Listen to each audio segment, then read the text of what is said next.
제가 이렇게 준비하였습니다.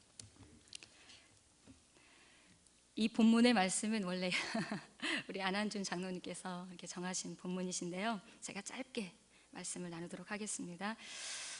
예수님께서 숨을 거두기 직전에 하신 말씀이 있습니다. 무엇일까요? 마지막 숨을 거두시기 직전에 하신 말씀은 다 이루었다. 네, 다 이루었다 라고 하는 말씀인데요. 예수님께서 공생애를 사시는 동안 이루지 못한 일은 없습니다. 그 증거가 무엇일까요? 예수님께서 십자가에 못 박혀 죽으실 때 성소의 휘장이 위로부터 아래로 이렇게 쭉 찢어졌습니다. 사람의 힘으로는 도저히 찢을 수 없는 굉장히 촘촘하고 그리고 견고하게 짜여진 휘장이었는데요. 그것이 위로부터 아래로 찢어졌다는 거예요. 자, 이것은 무엇을 의미할까요? 예수 그리스도께서 자기의 몸을 깨뜨리셔서 하나님과 우리 사이에 가로막혀 있는 담을 허물으셨다는 그런 굉장히 중요한 의미가 여기에 상징적으로 담겨 있다고 생각되었습니다. 예수님의 십자가의 죽음은 구원에 필요한, 구원을 위한 모든 것을 다 이루신 사건이었습니다. 그런데 문제가 있어요. 누가 이 구원의 소식을, 예수님의 십자가의 죽음과 다시 살아나심과 하늘 보좌로 승천하신 이 이야기를 누가 이 소식을 세계 만방에 전할 것인가 라고 하는 것입니다. 제일 먼저는 누구일까요? 제자들입니다. 예수님께서 12제자를 부르신 까닭은 함께 있게 하시고 또 보내셔서 전도도 하게 하시고 귀신을 내어 쫓는 권세도 있게 하심이라 라고 마가복음 3장에서 이야기해주고 있는데요. 예수님은 공생의 기간 동안 가르치시고 고치시고 먹이시고 전파하시는 그런 일만 하신 것이 아니에요. 틈틈이 제자들을 따로 데리시고 이렇게 훈련하신 그런 부분들을 우리가 읽을 수가 있는데요.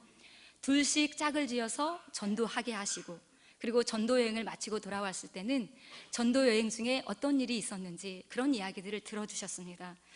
예수님이 이렇게 하신 까닭은 떠날 기약이 있기 때문이라는 것을, 떠날 기약이 있음을 아셨기 때문이라는 거예요. 예수님께서 세상을 버리실 때 남겨지게 될 그 제자들을 위해서 예수님은 쉬지 않고 가르치시고 훈련하시고 또 예수님이 하시는 모든 일들을 가장 가까이에서 보게 하셨다는 겁니다. 덕분에 12제자는 예수님을 구주로 증언할 수 있는 산 증인이 될 수 있었습니다. 마태복음, 마가복음, 누가복음, 요한복음 이 4복음서를 기록한 사람들은 누구인지 아마 다 아실 것 같은데요. 마태복음은 누가 기록했나요?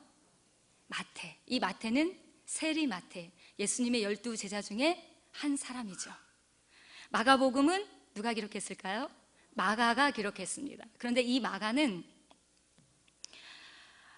베드로의 통역관 일을 했던 그런 사람입니다. 그래서 베드로가 전해주는 예수님의 이 생생하게 들려주는 그 예수님의 이야기를 듣고 마가가 마가복음을 기록했을 것이다 이렇게 보고 있다는 거예요. 누가복음은 누가가 기록했습니다. 누가 같은 경우에는 바울의 주치의이기도 하고 또 바울의 동역자이기도 하였었는데요. 예수님의 어머니 마리아와 이야기를 나누고 어떤 일이 있었는가, 예수님을 잉태하실 때 과연 어떤 일들이 있었는가라고 하는 것들을 자세히 살펴보고 그리고 또 많은 증인들을 만나서 이야기를 나누고 많은 자료들을 수집하였습니다. 그래서 누가복음에서 누가는 이렇게 이야기하고 있어요.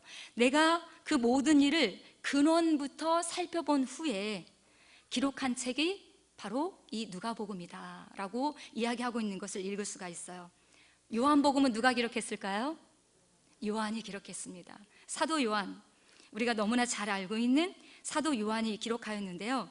사도 요한은 하나님의 아들이신 예수 그리스도께 초점을 맞춰서 성경을 기록하였습니다.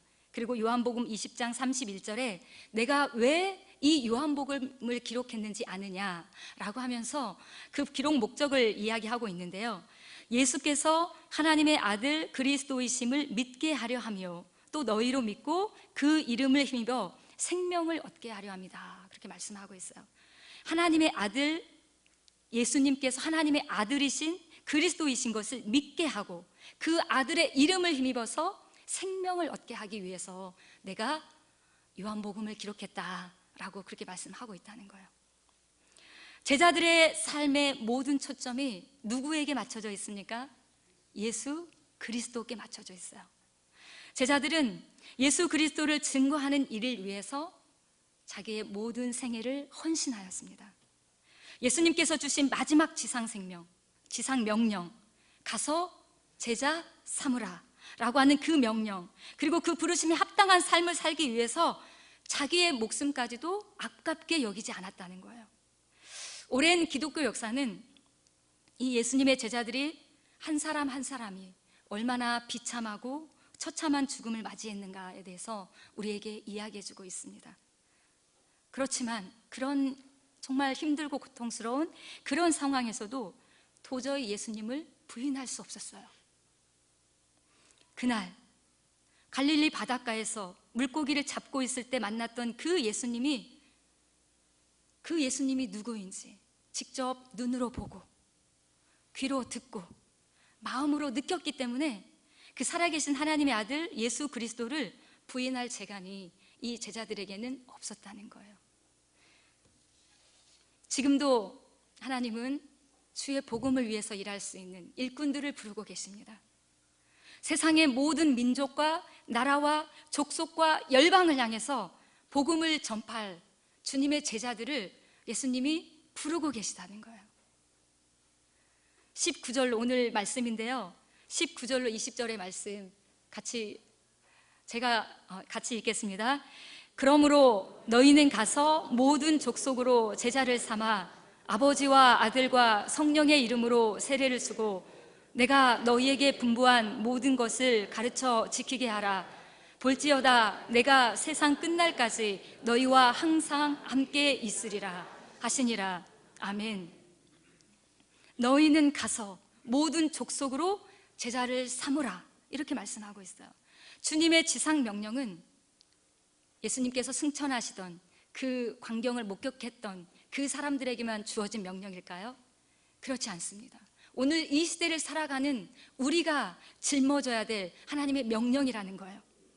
아직도 듣지 못하고 믿지 못하고 예수님을 알지 못하는 영혼들이 세계 도처에 남아 있습니다. 저는 오늘 읽은 말씀에서 너희는 가서라고 하는 그 말에 주목하고 싶어요. 가서라고 하는 말은 한국에서 괌으로, 한국에서 영국으로, 한국에서 캄보디아로, 한국에서 스리랑카로 이렇게 꼭 가야 한다는 것을 의미할까요? 그런 의미로 받아들일 수도 있지만 영혼 구원을 위해서 아무것도 하지 않는 것에 대해서 말씀하고 있는 것은 아닐까요? 선교사로 가고 싶다고 해서 다 갈 수 있는 것은 아니에요. 선교사로 가기 싫다고 해서 가지 않아도 되는 것은 아니에요. 가고 안 가고의 문제가 아니라 이 선교적 사명, 주님께서 우리에게 주신 이 지상 명령에 우리가 얼마만큼 관심하고 있는가, 그 일을 위해서 우리를 드리고 있는가 라고 하는 것에 초점을 두고 말씀하신 것이 아닌가, 그런 생각을 해본다는 거죠. 주님의 지상 명령은 특별한 누군가에게만 허락되어진 특별한 사명이 아니라는 거예요. 하나님 나라를 사는 모든 사람들이 감당해야 될 역사적인 사명이라는 거죠.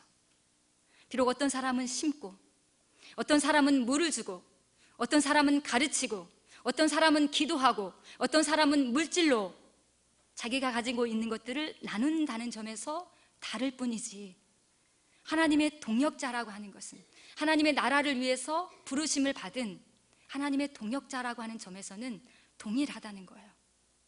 아무것도 하지 않는 것, 이것이 불신앙이고 불순종이라는 것을 오늘 성경에서는 우리에게 말씀해주고 있는 겁니다. 요즘 사람들은 더 이상 복음을 특별한 소식으로 받아들이지 않습니다. 특히 우리나라 사람들. 그렇지만 하나님은 전도에 미련한 방법으로 믿는 자들을 구원하시기를 기뻐하신다라고 고린도전서에서 우리에게 말씀해주고 있습니다. 오늘날 우리 모든 교회에 주신 사명, 가서 제자 삼으라 라고 하는 이 주님의 지상 명령을 우리 마음에 새기고 하나님의 부르심에 합당하게 행하는 우리 모든 성도들이 될 수 있기를 바랍니다. 말씀